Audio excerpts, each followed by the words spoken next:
श्री स्वामी समर्थ सगळ्यांना। आज बनवलं मुलांसाठी बटाटे भजी पाव।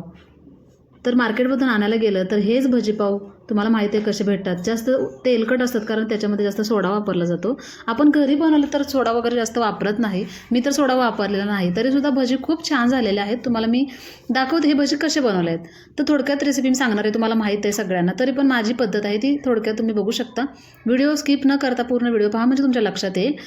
तर मी काय केलं, एक बटाटा घेतला, त्याचे छान असे पातळ स्लाइस केले, धुवून घेतल्याने एका ताटामध्ये पसरून ठेवले। त्याचं पाणी पूर्ण नितळून घ्यायचं, त्यानंतरच आपले भजी बनवायचे।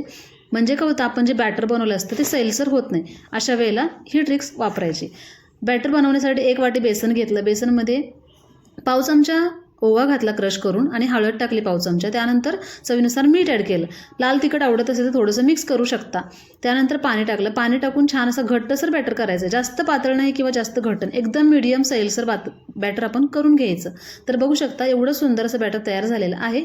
तर हे स्लाइस बघू शकता एकदम सुकलेले आहेत। यानंतर आपण गॅसवरती एक पॅन ठेवला, पॅन कढई ठेवली, कढई गरम झाली की त्याच्यामध्ये तेल ओतून घेतलं। तेल गरम झाल्यानंतर आपल्याला बटाट्याची एक स्लाइस घ्यायची, ती आपल्या बॅटरमध्ये बुडवून घ्यायची आणि अशी एक सोडून घ्यायची भजी।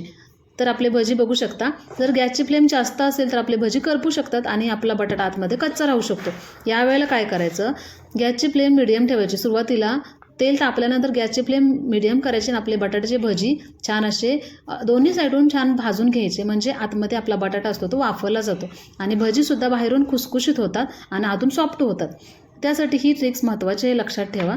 तर बघू शकता याचा कलर वगैरे खूप सुंदर आलेला आहे। तर मी मार्केटमधून येताना एक लादी आणली होती पावाची।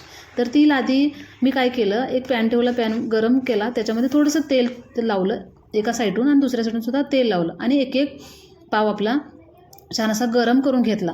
म्हणजे काय होतं, आपल्या भजी पावला खूप छान अशी चवसुद्धा येते गरम केल्यामुळं। आणि बघू शकता लादी पावचा कलरसुद्धा खूप छान असा आलेला आहे आणि मुलांना द्यायचं म्हटलं खूप छान वाटलं, म्हणजे मुलांनासुद्धा गरम गरम भजीपाव खायला दिला तर त्यांना खूप आवडला। तर हा होता माझा आजचा भजीपावचा बेत। तर कसं वाटला कमेंट करून नक्की सांगा। व्हिडिओ आवडला तर लाईक करा। व्हिडिओ पूर्ण पाहिल्याबद्दल मनापासून आभारी आहे। धन्यवाद।